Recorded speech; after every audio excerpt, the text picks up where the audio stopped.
So we're gonna build some drawer boxes out of 1/2-inch plywood. This happens to be 1/2-inch walnut. At your big box store, you're gonna find maple, sanded pine, as well as birch plywood, and you can use any of those species of plywood. I just happen to really want them to have the walnut look, so I bought the walnut plywood. The sides and the fronts are all made out of 1/2-inch plywood, and then the middle is 1/4-inch plywood. So let's get started. This is the Craig rip cut. I have it attached to my circular saw, and the nice thing about this is that you can make repeated cuts over and over, and you only have to set the measurement once.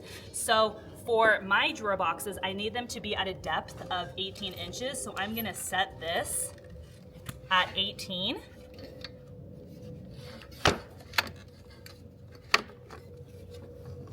And then cut my plywood over and over again to make multiple pieces. So one thing on any of your table saws is there's going to be a lever right here that actually raises and lowers your blade. So you don't need, if you're cutting 1/2-inch plywood, you don't need 3 inches of blade being visible going through the bottom of it.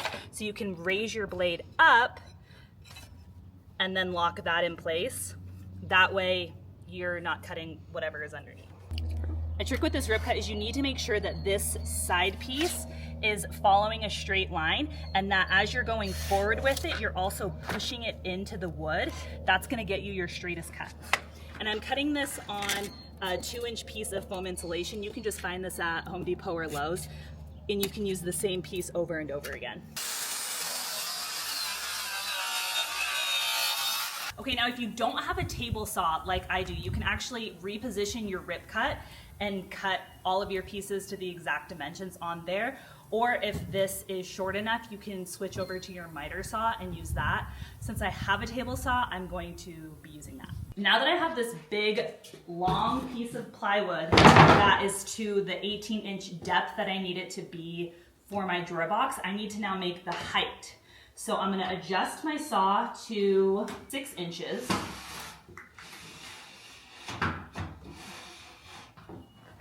And then I'm gonna run this through, and this is gonna be my left side and my right side.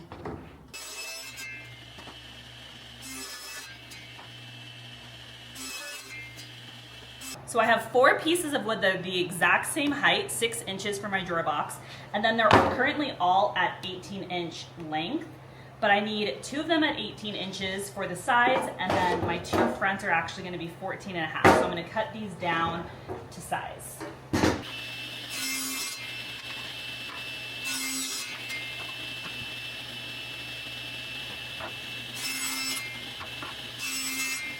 Okay, so now I have my 2 sides and then my front piece and my back piece. Now I need to create a notch in all 4 of these pieces to be able to slide the bottom of my drawer box into, and that is called a dado. They actually make saw blades for table saws that you can swap out this single blade for one that actually has 2 blades, and then you can run your wood through and it'll cut the dado for you. But that would involve you swapping all of this out, potentially multiple times if you're making multiple drawer boxes. So instead of doing that, I'm gonna show you how you can do it with a single blade and still get the effect of a dado. So Craig sells these height markers, as well as, you can find other brands on Amazon. And what they do is this section right here is 1/4 of an inch. This is 3/16 of an inch, and it just allows you to get the height of your blade the right height. So you just lower your blade until this is sitting flush and I'm not hitting the blade too much as I slide it back and forth.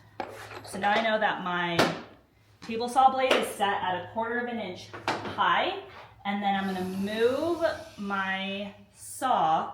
So I don't want the notch in the very bottom of my wood. I wanna have a 1/2 inch space before I have my dado. So I'm gonna set my saw here to a 1/2 inch. And then I'm gonna run all these boards through.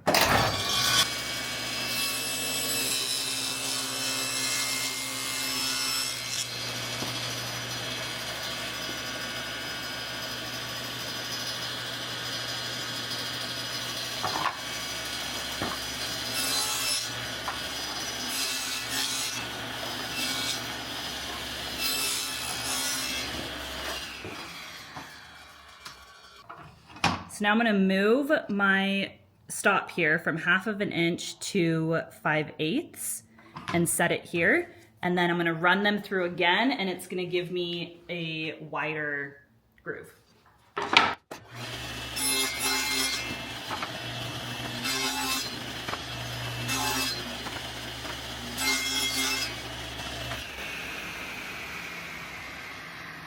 To put this all together, these are my sides, and then your front and your back pieces go in between your sides. Not in front, but sandwiched between the two sides. So in order for you to figure out the measurement of your 1/4 inch bottom piece, what you're gonna wanna do is take the length of your front and back piece, and you're gonna add a 1/2 inch to it, because you just created a 1/2 inch groove on your sides. So you want your piece to overhang the front and back by 1/2 inch. So for this, my front and back is 14.5. So I'm gonna cut my bottom to 15 inches. And then on the sides, you're gonna take your length, and this is at 18 inches, and I'm gonna subtract 1/2 inch to accommodate for my front and back piece. So the 1/4 inch piece that I'm cutting is going to be 17.5 inches by 15 inches. Sometimes when you're doing cross cuts on plywood, you'll end up with a little bit of tear out here on the edge. A way to prevent that from happening is you can take some painter's tape to put over it before you go to cut. Also, in your circular saw, you should have an ultra finish blade. This is a 60 tooth ultra finish. And if you're cutting really jaggedy, you probably need to replace your blade. At this point, before you assemble everything, if you want to have a nice edge, you can apply some edge banding. You wanna make sure that you get the same edge banding for the species of wood. You can see this is a birch edge banding next to a white oak drawer box. It's not the same type of wood. If you get the same wood, it'll stain and seal and look the same. All you have to do to apply this is line it up and then take an iron, like your regular clothes iron, and it will activate the adhesive and it'll stick right on there to cover it up. If you don't want to edge band, you can just leave it raw and seal it. I have seen plenty of professionally done boxes without edge banding. So this is all a drawer box is. Front, back, side, bottom piece, and now we're going to put some pocket holes in the front and the back. The reason that you do it in the front and the back is because as you're opening and closing your drawer, you see the sides of your drawer box. But if you put the pocket holes in the front, this will be covered up by your door, and in the back will be in the back of your cabinet. This is the Craig micro jig. The reason that I'm using a micro jig instead of just a regular Craig is because plywood, 1/2 inch plywood, is actually a little bit narrower than a true 1/2 inch. So a lot of times when you're using the regular Craig, you end up drilling through. So this micro jig has a smaller drill bit, and then it is made for 1/2 inch plywood specifically. So all you have to do is set this up on a clamp. Now you're gonna take your front and back piece, and wherever your dado is, you are going to flip it over, and you're going to be putting your pocket holes on the other side. Now you're just gonna line up these little gray back pieces with the edge of your wood, and you only need to do a pocket hole about every 4 to 6 inches. This has 3 different slots you can put your drill bit in to do pocket holes. You don't need to do all 3 of these. You only need to do 1. You're gonna turn your drill on and back it out. And this little nut right here is set to 1/2 inch. And you want to make sure that the stop nut is set to 1/2 inch so that you don't end up drilling too deep. And then you're just going to reposition it to the other side.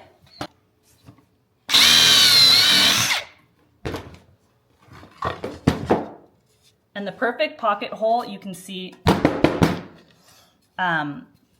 is shaped where it is not actually busting through your side, and enough so that your screw can be tucked in there and it's not poking out.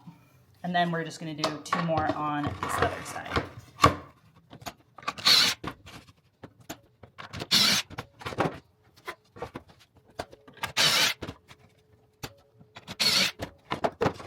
To assemble the box, you're going to use 3/4 inch screws as well as some wood glue.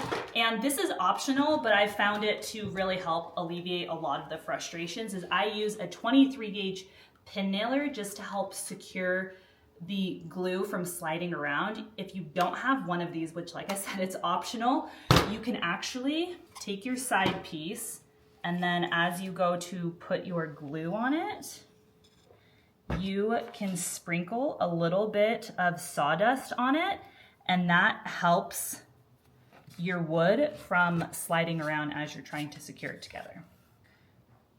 So remember, the front and back are going to go on top of or on the inside, sandwiched between the two sides.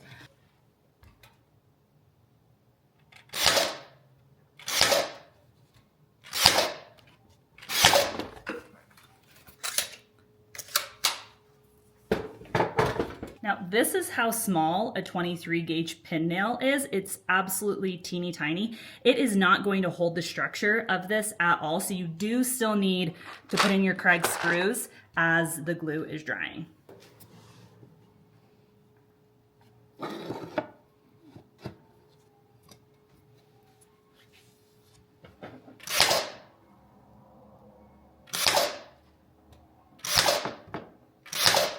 So with your Kreg jig, it does come with a drill bit that's specifically designed for the Kreg screws. It is a square bit and it's long, that way your drill doesn't get in the way. And just add in the screws into your pocket holes. Now, if you want, they do make plugs to cover this, but like I said, this is gonna be in the back of your drawer, and the other one's gonna be behind a drawer front that you won't ever see these. So now that I have the side, my front, and my back in, I always want to dry fit my bottom, which is upside down, just to make sure it fits before I cover it in lots and lots of glue.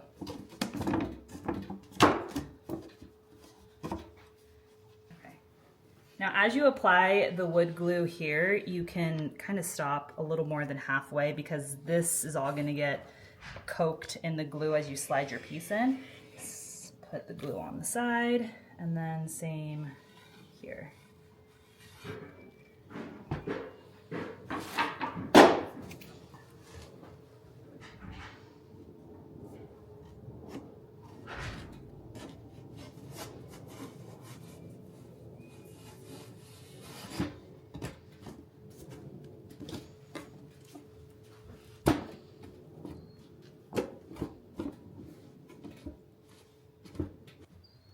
Well as in the dado.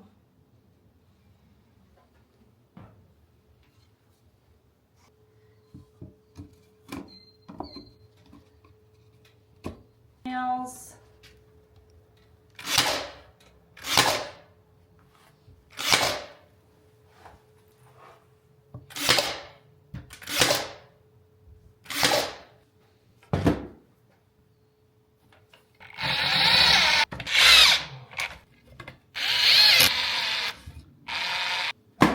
And there you have it, your drawer block. Now you could have sanded all of this with 120 to 220 grit sandpaper before you assembled it. If you didn't, now is your time to sand all of these edges smooth, and then you can apply a top coat. My favorite top coat over white oak is going to be General Finishes High Performance in Satin, and my favorite top coat for walnut plywood is Rubio Monaco in the color Pure.